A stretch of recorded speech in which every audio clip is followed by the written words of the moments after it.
সুপ্রিয় সপ্তম শ্রেণীর শিক্ষার্থীরা, আশা করি তোমরা সকলেই বেশ ভালো আছো।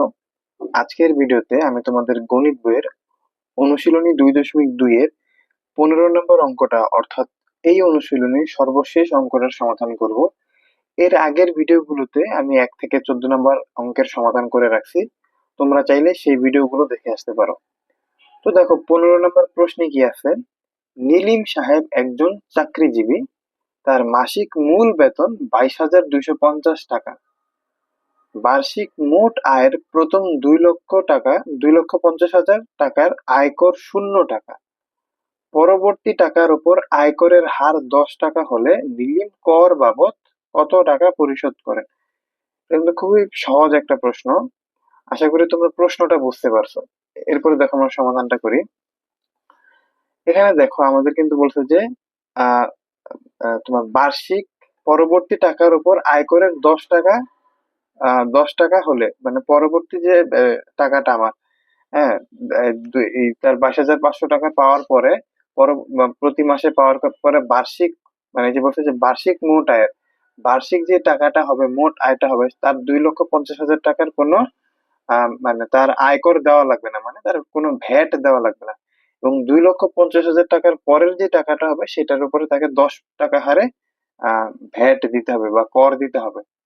এখন আমাকে বলছে যে কত টাকা ভ্যাট বা কত টাকা পরিশোধ করতে হবে সেটাই আমাকে নির্ণয় করতে হবে। তো দেখো যেহেতু বার্ষিক বলছে তার মানে কি 1 বছর, তাহলে 1 বছর সমান সমান 12 মাস। তাহলে সে তার 1 মাসের মূল বেতন কত? 22,250 টাকা। সুতরাং 12 মাসের মূল বেতন তাহলে কত হবে? 12 গুণ 22,250 টাকা, মানে 22,250 সাথে 12 গুণ করে দেবো, তাহলে হইতেছে 2,67,000 টাকা।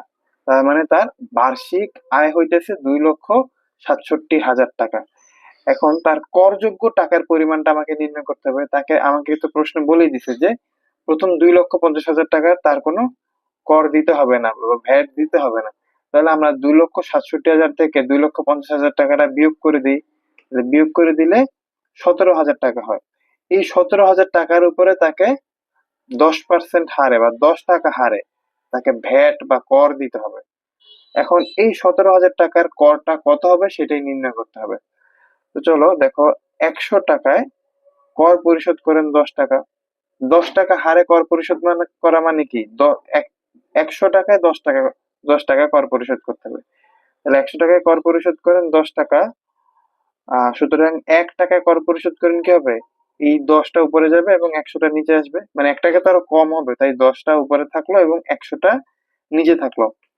যেহেতু তার করযোগ্য টাকার পরিমাণ হচ্ছে 17,000 টাকা, তাহলে আমরা 17,000 টাকায় তাকে কত টাকা কর পরিশোধ করতে হবে সেটা নির্ণয় করব। সুতরাং 17,000 টাকায় কর পরিশোধ করেন, তাহলে কত? যেহেতু 1 টাকায় ছিল এটা, তাহলে 17,000 টাকায় কি অবশ্যই আরো বেশি হবে, তাহলে এর সাথে আমি 17,000 গুণ করে দিলাম।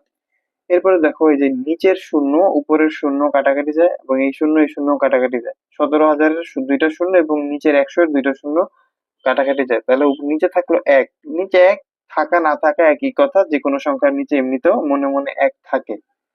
তাহলে উপরে থাকলো এখানে 170 এবং এখানে থাকলো 10। তাহলে 170-এর সাথে যদি তোমরা 10 গুণ করো তাহলে কিন্তু হবে 1,700 টাকা।